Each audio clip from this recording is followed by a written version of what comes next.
Okay, so we'll get started. This is the Development Review Board for Burlington for August 17th. As we get to December.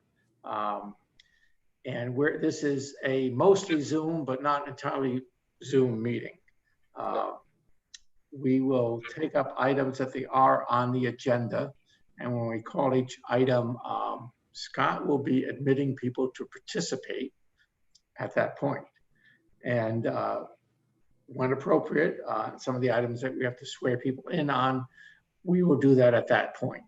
Also, when people are going to participate, we ask that they give Scott a mailing address so they can follow up for party status or other issues. I guess we'll go right into the agenda. There are no changes to the agenda. Is that right, Scott? That's correct. Okay, well, communications, I think there were some updated plans for the 49 Main Street that were posted today. Yeah, UVM, and I think there was some updated info for the sketch plan as well. Okay, that's right. Some other surveys I think came through. Okay, well, minutes, are they posted too? Let's see. They're posted under the last meeting. Oh, okay. Got a couple to sign. Okay, thanks, Allie. Okay, if people can review the minutes that are posted from last week's, with last week's minutes, last week's meeting. I mean, if there's any comments, let me know. Then we will go right into the public hearing. First item is 92 Farrington Parkway. This is a continuation, I think, from a previous hearing. And I see the applicant is here. Is anybody else here to participate on 92 Farrington Parkway? Anyone on Zoom wishes to speak to this, raise your hand. And I can enable you to speak. Are either of you here to speak on that? No. Looks like just the appellant, Brad. Okay, so Ray, you can speak. Ray Ingram, I just would swear you in. Do you swear to tell the whole truth and nothing but the truth on the pain and penalty of perjury? I do. Okay, so you're back, and I believe you have some signed affidavits. Is that correct? Yes, I did. I got the documents you said you needed. And I didn't know what you needed earlier. And I appreciate you giving me the time to get that. So, well, I have a question. Is this yours, Scott, or? Yeah. Right. Yeah. Right. So, Ray, I just wanted to ask Scott a question, if you don't mind. Go ahead. So, if I understand correctly, there was a I don't know if you notice a violation, but when the applicant was informed that he was in violation, he moved the van to not be in violation at that point. That's correct. The warning letter went out in October in 2020, I believe, and the vehicle was moved in March of 21. So I'm just trying to understand the timeline here. So we have affidavits now that show the 15-year continuous, and the staff's position is that since, if I understand this correctly, that since he moved the vehicle at the point he was told it was in violation, he lost his 15-year non-continuous use. Am I understanding that correctly? That's our take, and I believe it was AJ who pointed that out at the April hearing, that he's corrected it, and it seems to have remained corrected.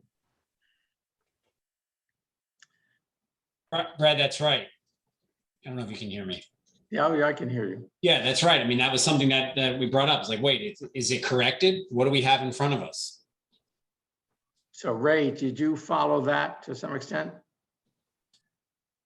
Only when the final one came, because the complaint was in October, the fall of October. Right, and the issue was that you moved the vehicle so that Right you were before our first meeting, yeah, in April. right. Not until then. And I was working on it. So April, May, June, July, August. So it's not exactly 6 months, right? Is it 60 days though? That was the, is that The 15 year is 60 days, non-conformity is a year. What was that again?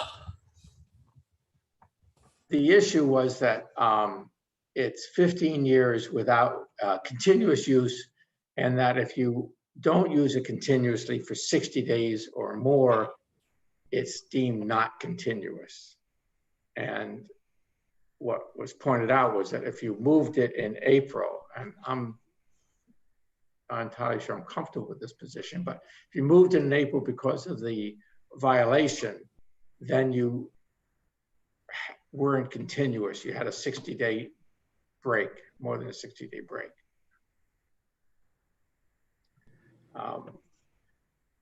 Yeah, this one's a little strange to me. I mean, I think it came before us not in exactly the form we thought it should be in. And we asked for additional information, and it seems like as part of that, we've gotten the information we wanted in the form of affidavits saying that there was 15 years of continuous use, but Ray was trying to be responsive to the violation notice and corrected the violation in the middle of the proceeding. Right. So I'm not entirely sure what to do with this. I mean, I was the one who was asking for something more than the signature of neighbors because they were unclear. I think the affidavits are much more clear about the 15 years of continuous use. Yeah, and we do have signed affidavits now, notarized. Okay, I have a question for the appellant. Okay. Like, what is your goal from this outcome? Is your goal to have parking in this location, or is your goal to have the violation go away and not have this be an issue anymore, or both? I think if my goal is to park there, both is going to have to happen. The way you put the question, my goal is to park there. And the only reason the second part of your question was, Yeah, I mean, I think that The you have violation. addressed it, that obviously you want the zoning violation to go away, but you moved the vehicle then in response to the violation, because that was your understanding of what you needed to do until this was worked out. Is that right? I waited till April to move it. The violation was reported in October.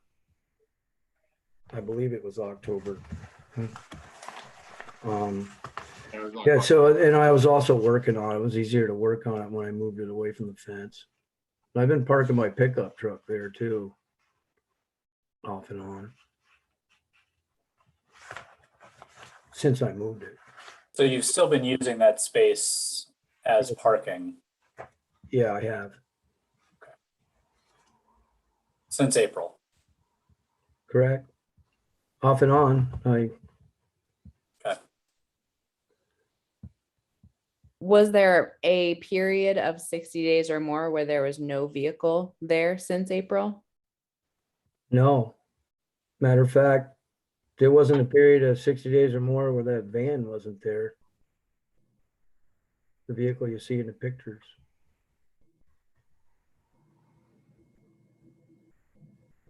Never. And it can probably wasn't more than 3 or 4 days. If I moved it on the driveway, I put it back over there afterwards. So the only time it's been moved is, well, since we were undecided in April and I didn't know the outcome, I got it running and moved it. I felt like moving it back.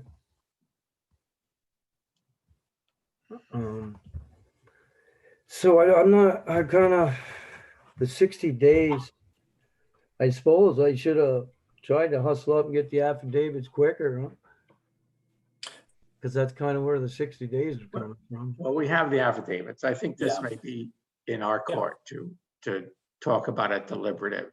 I don't know, are there more questions that we have for the appellant here? I'd like to use it because another reason is the garage is too close to that fence by the ordinance.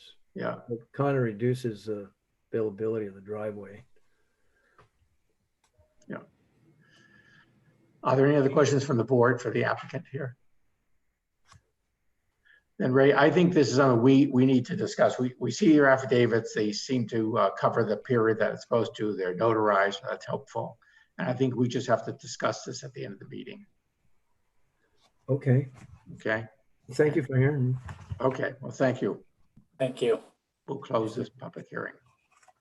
Okay. The next item on the agenda is 64 East Avenue. It's a 2-lot subdivision to creating one new single-family building lot. And is the applicant here for this one? Right. One of them. Matt and Doug Goulet. So Matt, you can speak, and Doug, you can as well. I'll do a screen share with your, Is there anybody from the public wanting to speak on this one, Scott? so raise your hand in Zoom. The folks here in person aren't speaking to it. Can you guys hear me, by the way? Yeah. So, so it's just the two applicants? Yeah. Scott. Okay, so Matt and Doug, if I could swear that you two in, that you would swear to tell the whole truth and nothing but the truth under pain and penalty of perjury. I do. I do. Okay, so if you want to present what you have on this, that would be great. So I'll do an overview, if that's okay. Doug Goulet. Yeah. From Lamoureux and Dickinson Engineering, 14 Morse Drive, Essex Junction. So this project is a 2-lot subdivision on a property with a street address of 64 East Avenue. The existing parcel has a house on it fronting on East Ave. It's got a driveway coming off University Road, and it has sewer and water services on East Avenue as well. It's in the RL zoning district, and it's approximately 12,400 square feet in size. The proposal is simply to split it almost in half to create one new building lot, which is seen as lot 2 on the plan. So lot 1 would contain the existing single-family home and the driveway and the garage, and would be 6,036 square feet. To meet the coverage requirements, portions of the existing garage and driveway are proposed to be removed to get it within the maximum lot coverage, as well as having the garage meet the new setback to the new property subdivision line. Lot 2 is proposed for a single-family lot, single-family house, 6,406 square feet. Its access is also proposed to be off University Road. It has, we're connecting or proposing to connect municipal water to a water main along University Road, and to connect municipal sewer to the west across University property to an existing city sewer line. I don't know, in a nutshell, that's about it. I will stop here, and I guess one other point of clarification. University Road is privately owned by the University of Vermont. It's not city owned. So the applicant, Matt, has obtained an access easement to be able to use University Road for lot 2, as well as utility easements for the water and sewer lines. He's obtained easements for that as well from the university. Matt, did I miss anything that, do you need I think to? that's about all of it. They should have a copy of the easements as well if needed. One minor point. I went through the staff report. It all looks in order. One minor discrepancy, there's some lot coverage calculations on page 2 that are slightly different than what show on this plan, sheet 1. And I think that just represents that staff was provided an earlier version, slightly different than what we're looking at now.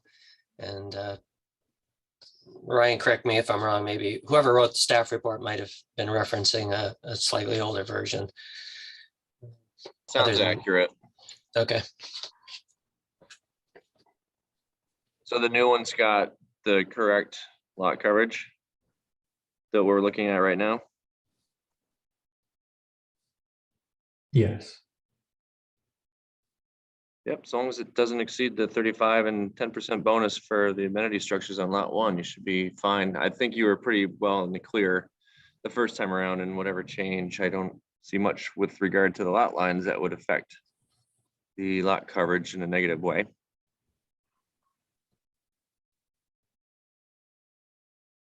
That would be the leaving the, how much of that slab gets removed to address your coverage issues if you have any. Is that right?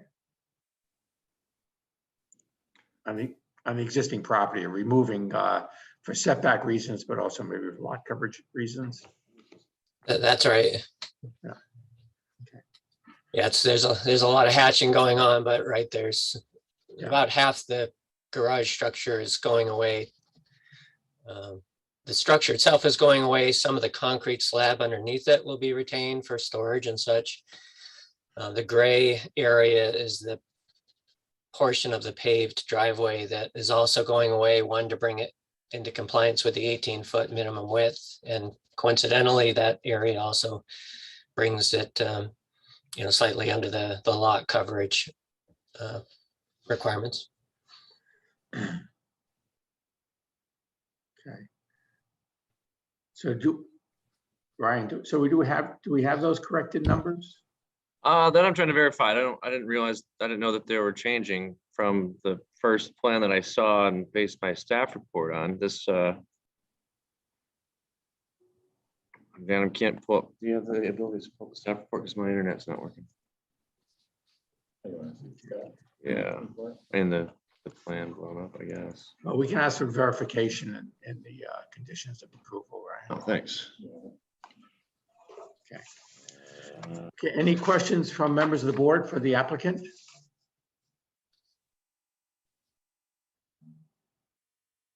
Not seeing any. Okay. Anything else that the applicant wants to add at this point? Sounds no. So we will probably deliberate at the end of the meeting tonight. Okay. Thank you. We will close this public hearing. All right. Thank you for your time. Thanks. Thanks. Okay, the next application is actually 489 Main Street and 18494 South Prospect Street, University of Vermont. And I see the applicant is up. Is there anybody else who's going to speak on this tonight, Scott? So Lonnie, who else should be speaking tonight as a part of the applicant team? And second part of that question is, do you want to present or should I just screen share? The team with me tonight is Cheryl Dowling from SAS Architects, Okay. Scott Goodwin from Physical Plant Department at UVM, Derek Reed from Krebs and Lansing, and I believe Luce Hill is also here. So that's the entire team here. Okay, you can all talk. You need to present, let me know. Otherwise, I'll just screen share. Any members of the public, Scott? We do have some folks here in person to speak, and I know Sharon Busher wants to speak as well. She's on the phone. Okay, so the two folks who are there, Sharon Bush on the phone, and the 5 members of the applicant team. I'd like to swear you all in that you would tell the truth and whole truth under pain and penalty of perjury. So I do. I do. I I do. do. everybody has it. Could Cheryl Dowling, Can you hear me? Yes, Okay, hi. okay, so I just wanted to say that this is a project that is part of a larger landscape and building removal project for the university. A plan is to beautify the area that is one of the first views on campus for students who are considering UVM as their potential college of choice. So it's part of a larger story of both making improvements to a sensitive and important area of campus, as well as fitting in with the university's overall historic preservation priorities. So you may know that we did some prior work in combining the lots so that we could have a comprehensive, unified project.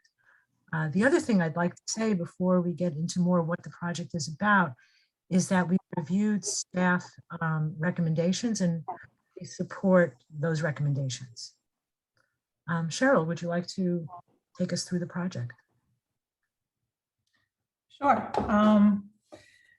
Well, the goal of the project is to provide an inviting, accessible, pedestrian-friendly, and just plain enjoyable experience from the moment a prospective UVM student comes to campus with their guardian or parent, parks their car, makes their way to the admissions barn, and here's the information and moves through to campus. The current path that students have to take to do that is really lacking in terms of what is offered at UVM, and I think this project is really addressing that. But there are a lot of other pieces that are sort of tied into that. So, current students, can you see my mouse? Am I presenting or is somebody? I'm presenting, Cheryl. If you want to, I can let you, or I can just screen share. Okay, I can't control. Okay, so could you go to SP 1.0, which is down maybe 4 or 5.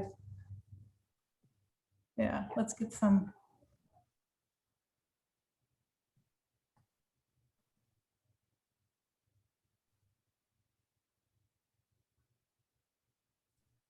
Almost there, getting there. You'll see some green, so that's a good sign.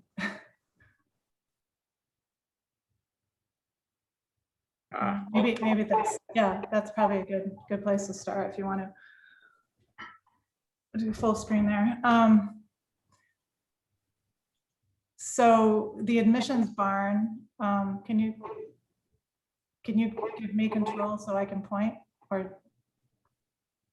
If you want, Cheryl, hold your breath for 20 seconds and we'll switch this around, all right? All right, sorry.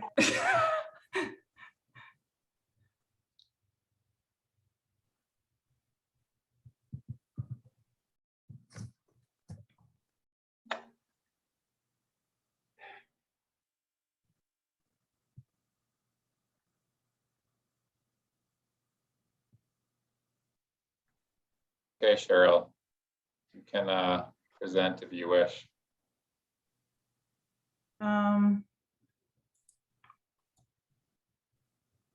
Need to do the share screen? I do. Yep. Okay.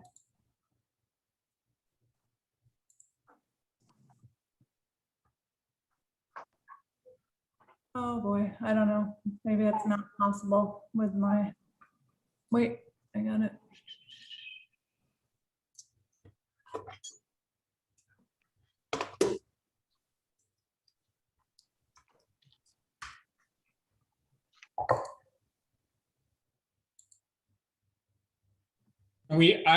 Many of us have the plans up. If you want to show us, just direct us to where to flip through to. Okay, so I thought I'd be able to do this quickly. Let's see. It's telling me I have to leave the meeting and come back to it. So You're in as a panelist now, Cheryl. All you need to do is have the plans up on one screen with the Zoom, and then you do the share screen, the green button at the bottom. or I can go back to it. I hope it- Sometimes on Zoom, it is necessary to leave the meeting and come back to be able to share. Hold on, maybe it'll work. Let's see.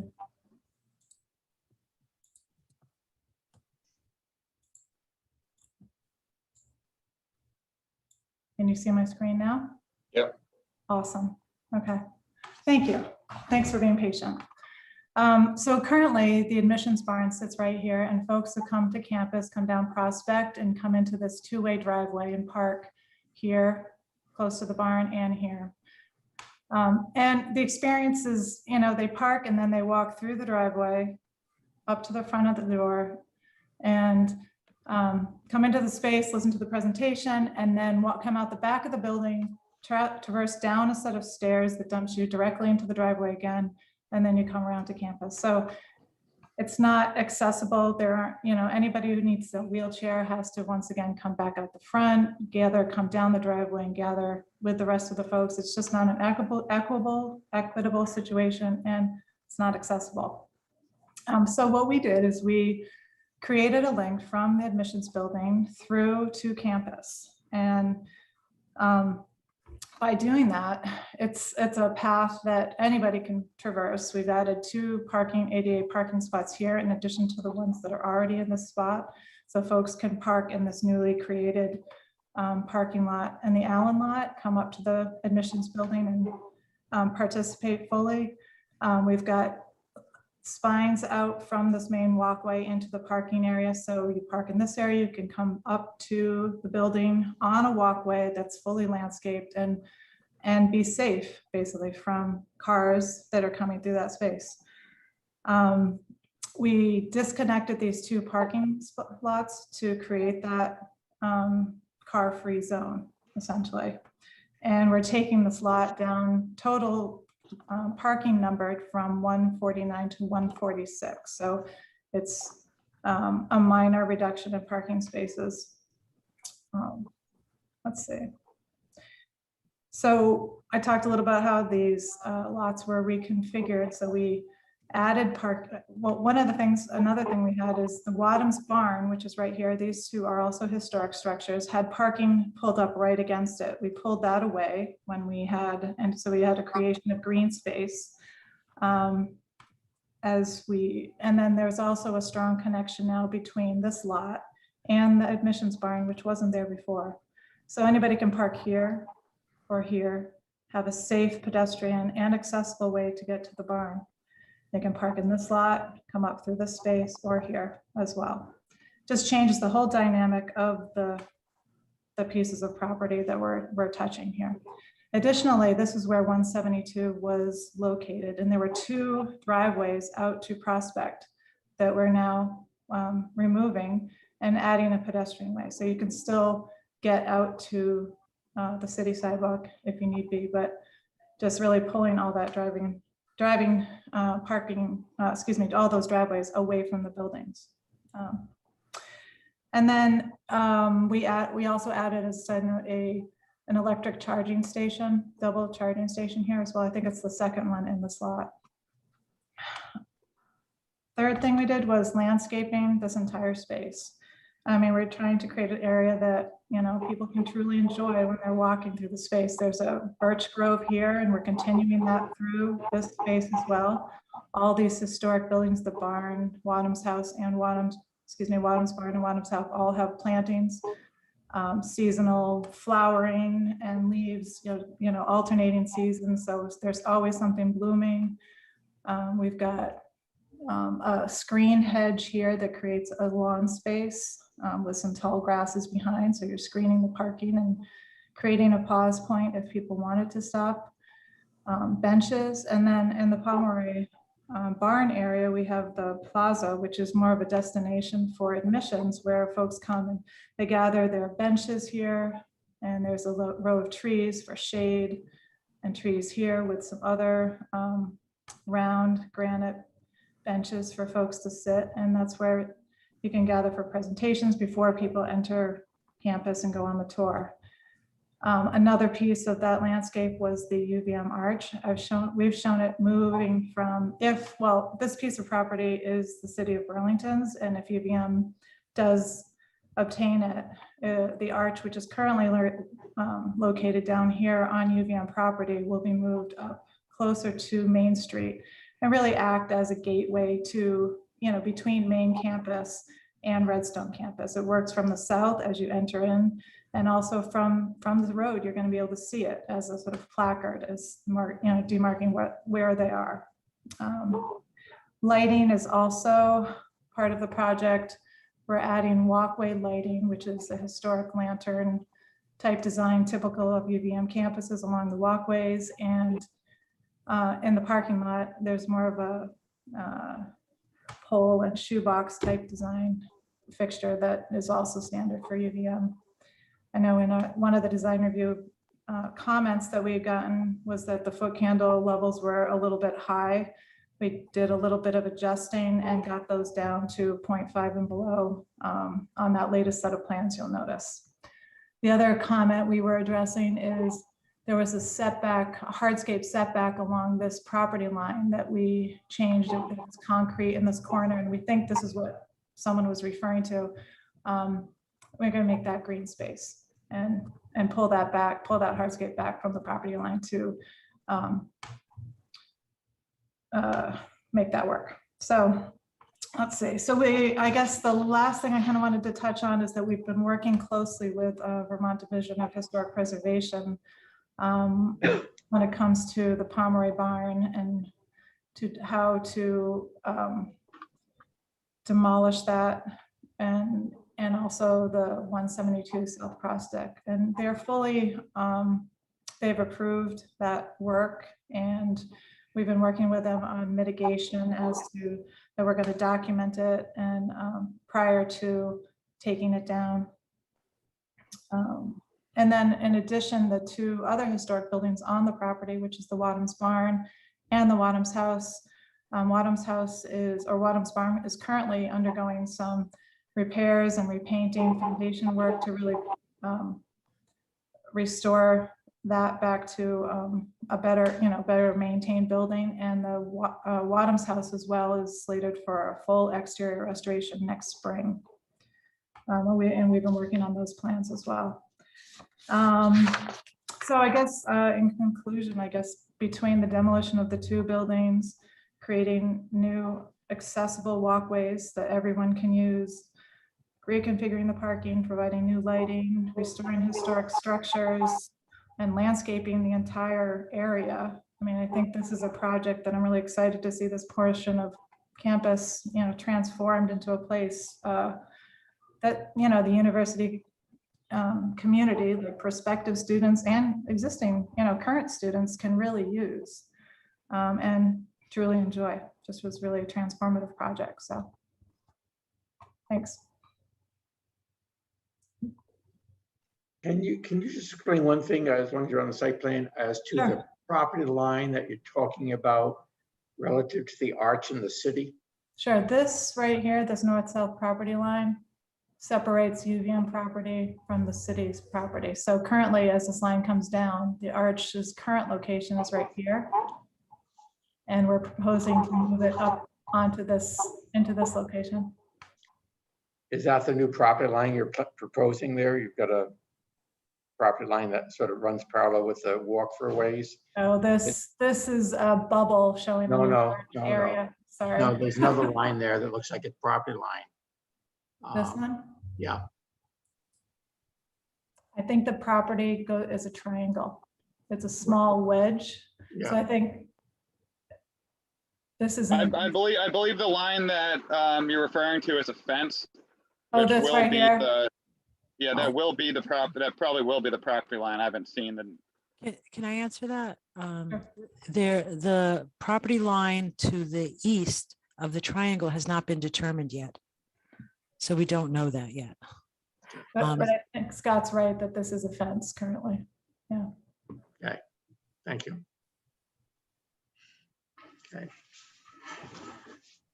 Yeah. So Lonnie, is there more that you want to be presenting? Well, like I said, we accept all the conditions. We've already addressed most of the conditions, actually. The property line negotiation with the city is ongoing. It's probably not going to happen right away. We're going to move forward with the project prior to completing that negotiation. And when we do, I've already been informed that we'll need to get another zoning permit for the arch, and which is what we'll do. Okay, thank you. Okay, it looks like a very nice project. Some of the detailed landscaping is quite nice and rich in a lot of ways. Are there questions from the board for the applicant? Not seeing anybody with any questions here. Nope.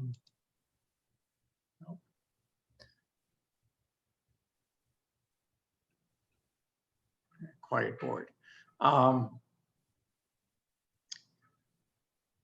review, the review is really focused on exactly what you're presenting, though, the landscaping and the site plan there.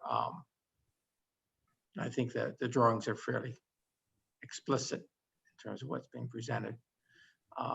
So you're going to maintain 2 driveways off of Prospect Street, is that correct, rather than 3? Bonnie? Well, we're getting rid of 2 driveways. The main driveway, that Cheryl is showing, those are the 2 driveways that are going to remain. Right. And they're both, if somebody's coming to the university and wanting to go to admissions, both of them will get them there. Is that the signage going to show that, or is one of them favored at this in the future? They can both get you there. So they're both labeled that way? Yeah, and they're both accessible. Okay. If there aren't any other questions from the board at this point, I'm not seeing any. I know there's members of the public here who wanted to speak. Scott, you mentioned there's 2 people who are present at 2 folks in person, and Sharon Busher is on the phone on the line. And who is it that's there? I missed what you just said. We have Barbara Hedrick in person and Nelson. Well, I'll let Nelson say his last name. How about if Barbara Hendricks goes first? Can you let her speak? All right, so let's start with Sharon. Okay. So Sharon, you're up. Yes, hi, good evening. I understand, I appreciate DRB and the staff for facilitating or trying to facilitating a meeting that has public present and then people remotely participating. I know that's no easy feat, so thank you. I want to speak in support of what looks like a beautiful plan.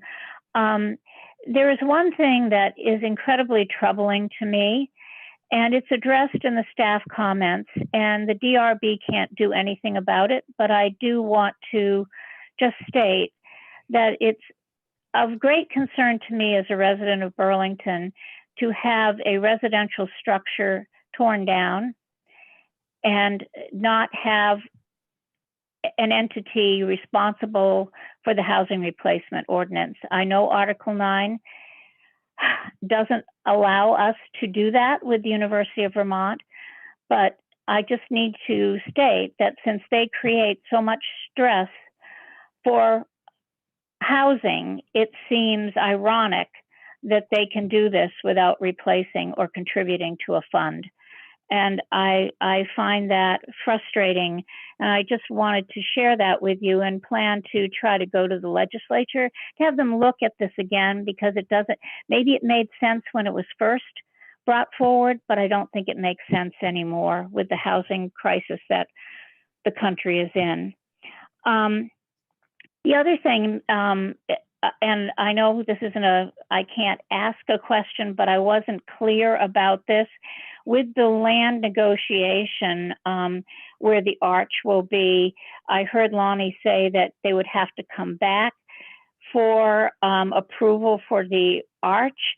Would that be administrative, or would that go before the DRB? And maybe that could be referenced in writing as you discuss it and I can read it, but that's just a question that I have. So that's it. I think the project is as usual, well thought out and well planned, but I have grave concern about housing replacement. Thank you.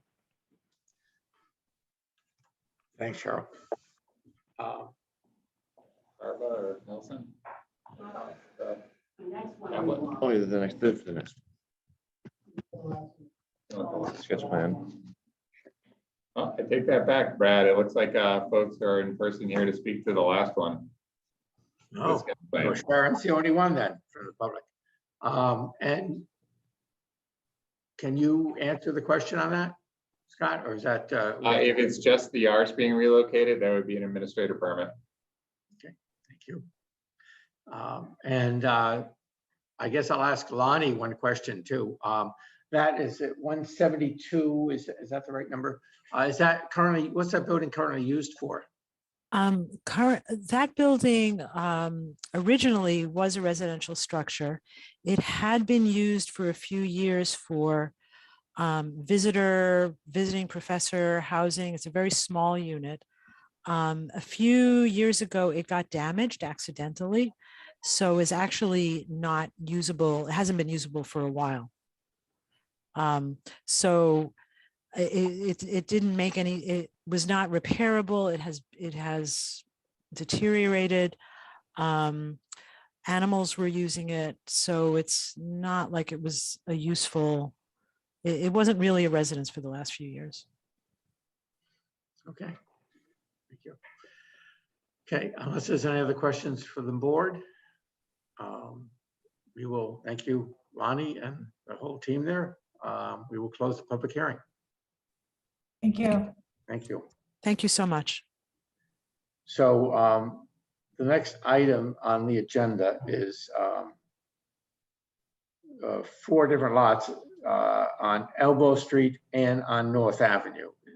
Is the applicant here for that one? Hey, Brad, I have to recuse myself from this one. Okay. Gonna stick around for deliberative later? Great, thank you. Do we have the applicant or, yeah, the applicant, James before. James, is there anyone else speaking to this tonight with your applicant team? Yeah, Doug Hansen from Lemmer Dixon.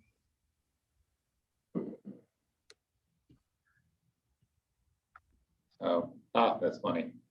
I see Doug with an H. Looks like Doe. Hey, Doug, I'll allow you to talk. And then the 2 people who are there, are they there for this application? Yes. Yep. Okay. So 4 people, can I swear you in that you would, this is sketch plan, so we'll be a little lighter on this. This is for a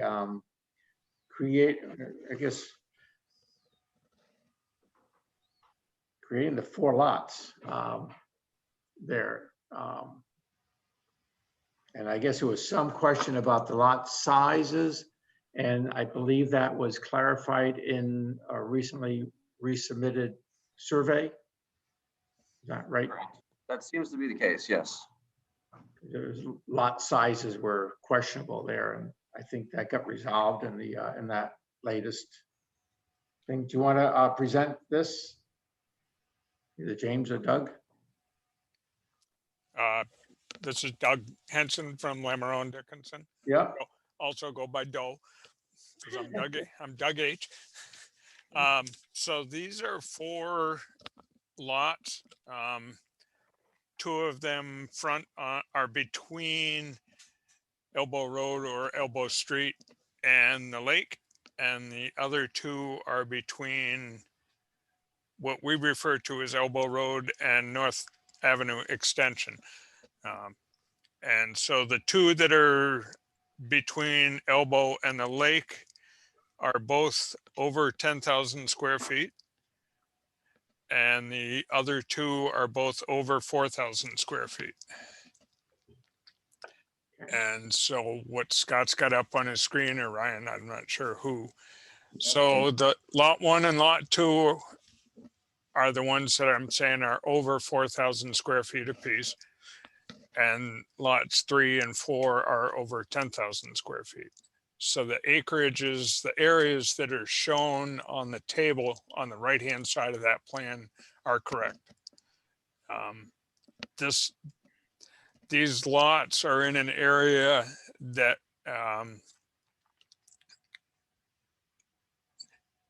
nobody, and I'll say nobody because I spent days and days, as have other attorneys. Nobody knows where those properties came from. We traced them all back to a Nellie Zakowski or Kozowski, and there's no evidence of any estate being closed or so. Mark Brodsky, who's the owner of 2751 North Miami Ave, filed a quiet title action to basically clarify where those property lines are. That quiet title action was resolved in, let's see, 2008.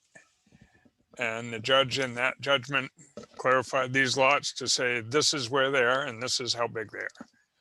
So that's, I know Ryan had looked at a plan done by Vermont land surveyors, and that plan was taken into account, but was essentially overridden by the decree. So we're very comfortable with the acreages, the lot sizes that show on this plan, and believe those should stand. And with those sizes, as Ryan mentioned in his staff report, there's some setback questions because of the way setbacks are calculated down there. But as far as the sketch plan is concerned, this is just to show that the lots are there, the lots are that size, and the lots are capable of holding either a single family or a duplex dwelling, respectively. The Elbow Street are duplex and the other ones are single family, right? And that's correct. Yeah. Okay. And the topo information on this survey is that sort of LiDAR general? No. No? No. Actual survey? Yep. Yep. This plan was done long before LiDAR was considered something good. Okay. Okay. And so this is sketch plan. So one thing that strikes me is just having a little bit more information on existing conditions would be helpful, just for the actual final application in terms of understanding maybe some photos of the existing buildings and the adjacent properties and things like that. That would be helpful just as part of the application. Sure. And obviously more information on the buildings proposed, but that's not necessary at this point.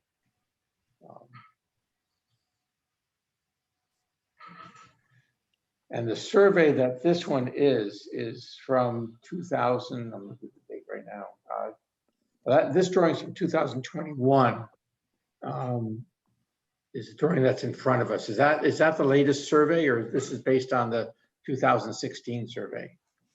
This is based on our survey, which we did in 2000. The property lines are based on our survey, which we did in 2016. Okay. Which is the plan that the judge issued his order on. Okay. And just to understand what's being presented, there's a lot of the connection between Elbow Street and North Avenue. Is that a street there that's shown on this next to your North Avenue lot 1? You could generously call it a street. Yes, it's really, I'll be honest, I haven't been down there in about a year and a half, but the last time I was down there, it was more packed dirt than anything. And is that how one accesses this property though? Is through that path? Yes.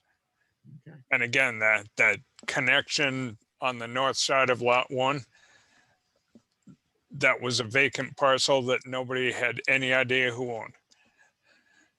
And so the judge said that my client can use that as access. Okay. And the north side of lot 1. Yes. So lot one, let's see, how do I describe this?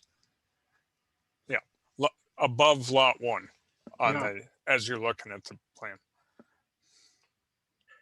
So your client uses to access the other lots, is that Yes, the Elbow Street lots? Yeah, okay. because there's no empty space between Elbow and North Ave other than that. Huh.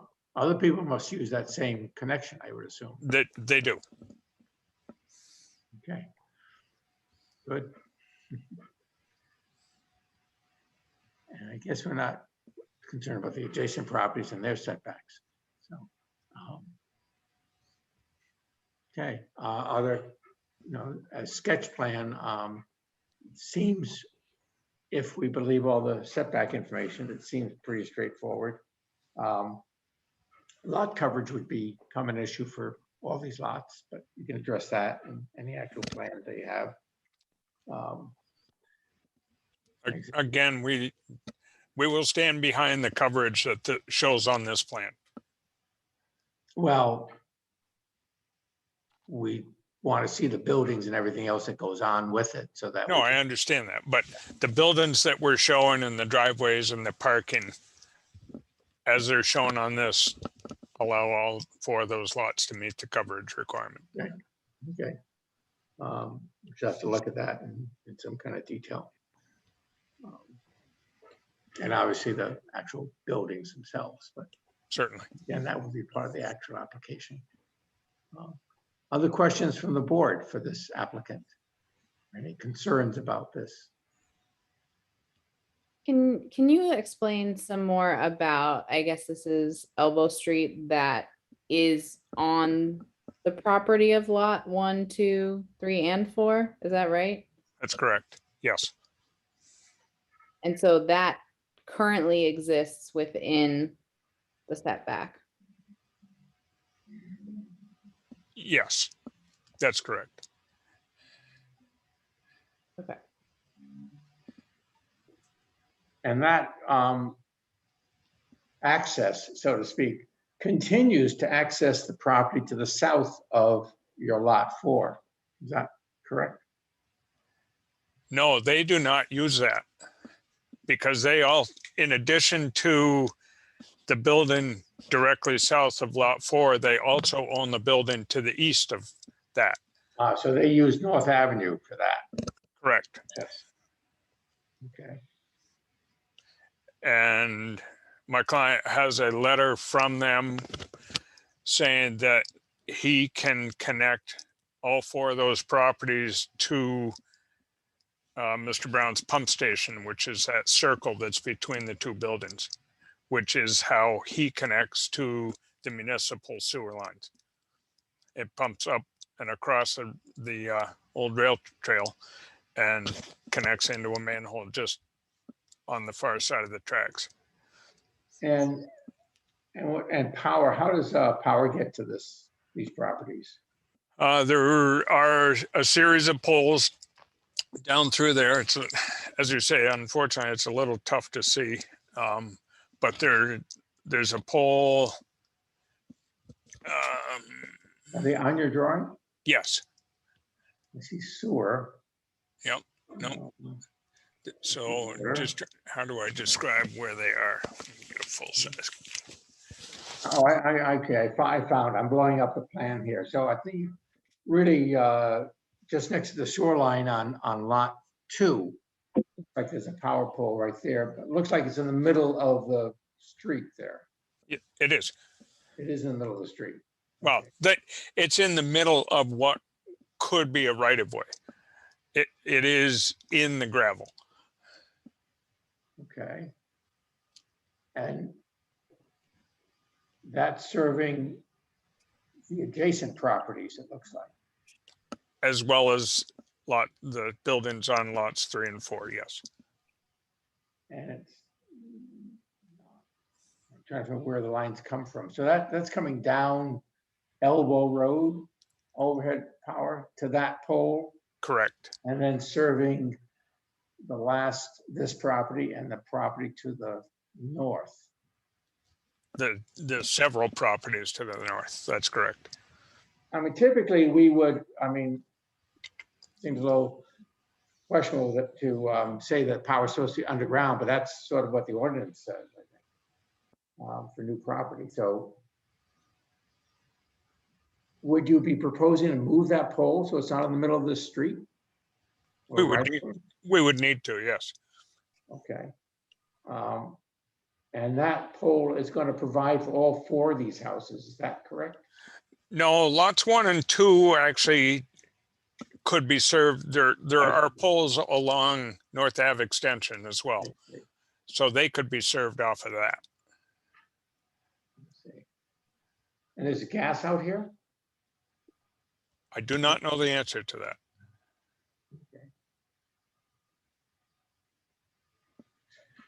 Okay, so those are some of the questions asking about how the utilities serve these buildings, part of the discussion and the final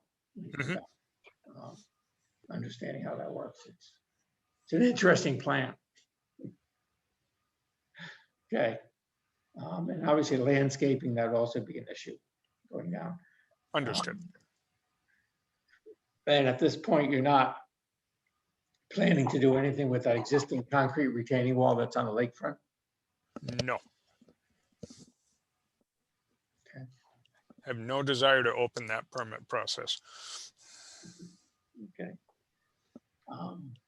And you get to be above elevation 103, which is, that's pretty much the new floodplain, isn't it? 103? I believe it's 102. Yeah. What was that, Scott? 102 is the base flood elevation, so 103 is out of it. Okay.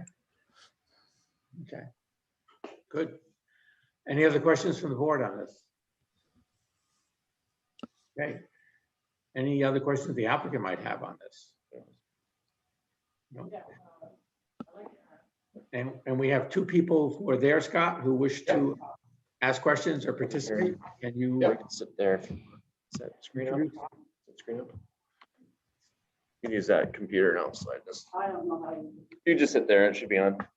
If you can just introduce yourself when you speak, that would be helpful. My name is Janice LaPlante with the E at the end. And your address? Mute that one, so I'm gonna make feedback. Oh, all right. Can you hear it? Can you hear that, Brad? She's want to speak up into this. This is the microphone essentially. Janice LaPlante. Yeah, I hear that. And if you can just give your address, that would be helpful. Okay, well, we go by 3211 North Avenue, Okay, great. So right nearby. right next door. Okay. So the floor is yours.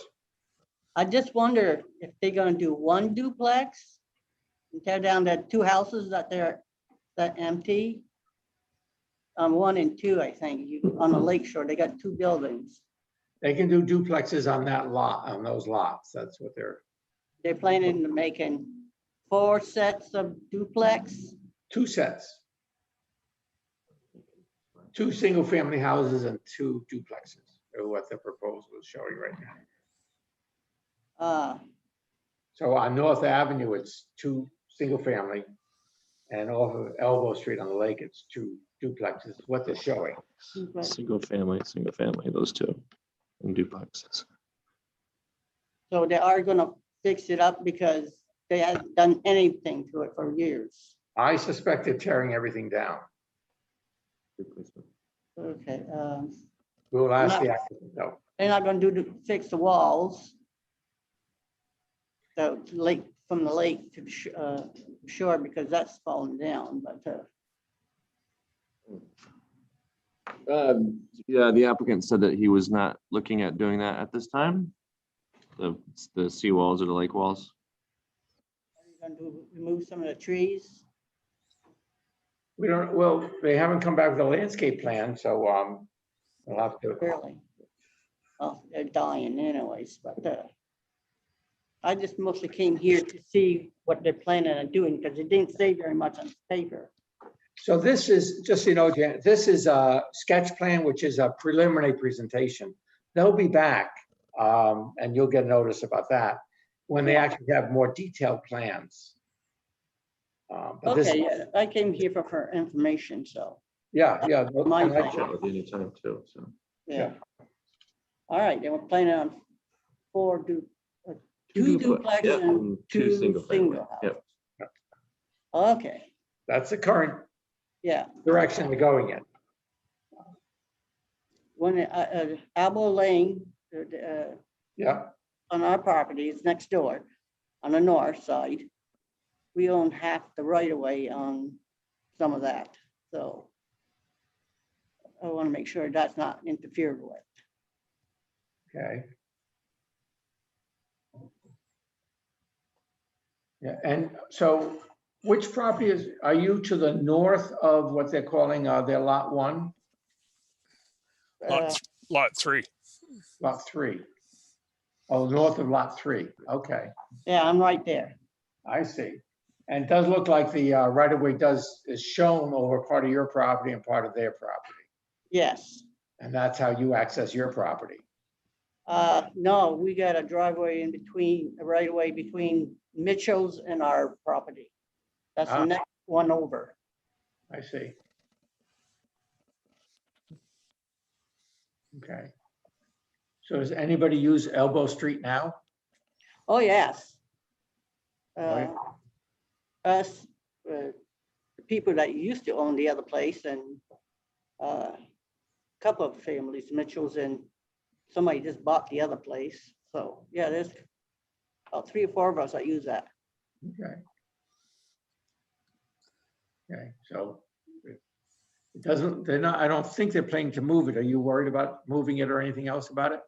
No, I don't mind. Okay. As long as they don't interfere, yeah, in our section, Okay. our driveway. Yeah. Looks like the one thing that might affect you is if they move the power pole, they'll reconnect, but it may affect your power for a day or when they move that pole.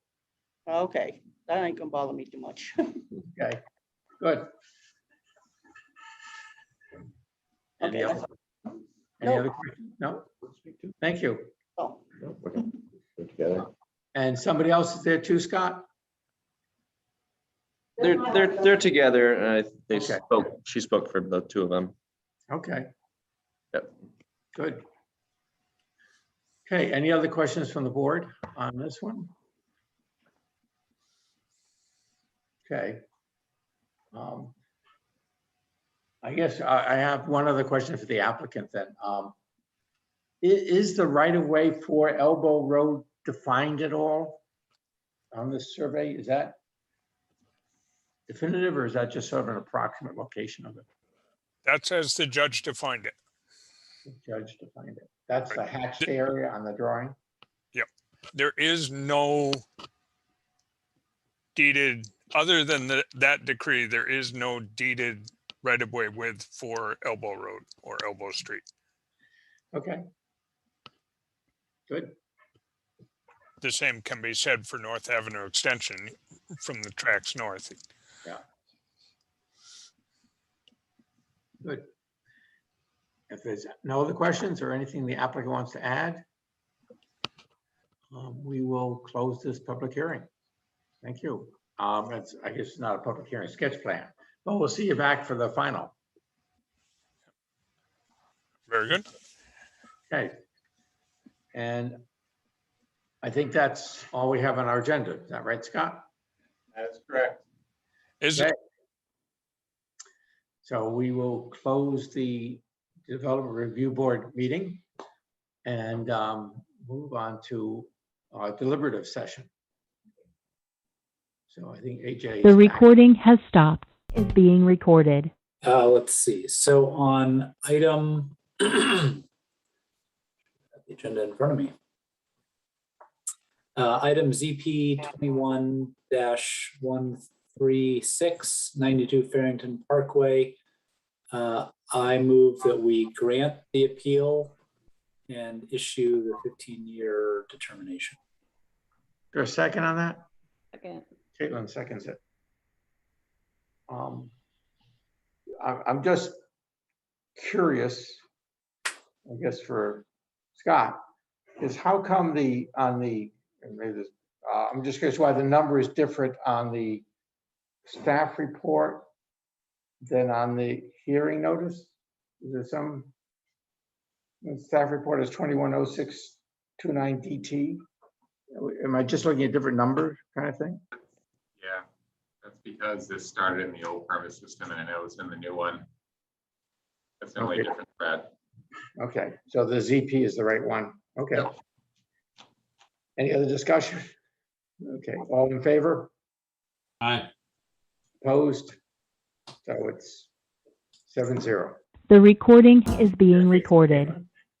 On ZP 21-559-64 East Ave, I move that we approve the application and adopt staff findings with the added condition of aligning the lot coverage numbers with staff, making sure that that's clear. Second? Keenan, great. Thank you. Any discussion? All in favor? Opposed? The recording is being recorded. For both ZP 21514, which is 489 Main Street, and ZP 21515, which is 194 South Prospect, I move that we approve the application, adopt staff's findings and recommendations or conditions. Second. Brooks, second. I have a question just for Scott on this. I'm always amazed when they have what, open permits going back 10 or 15 years on this? Yeah, So yeah, more than 20 for one of them, I think. does that really get tracked? I mean, they really do bring those into compliance? As a condition of Yeah, we've really been tracking it for the past, I don't know, 3 or 4 years. And so Yeah. we're seeing a lot of these old ones get closed out. Yeah, that'd be nice. Okay. Any other discussion on this one? All in favor? Aye. Okay. And we The don't- recording has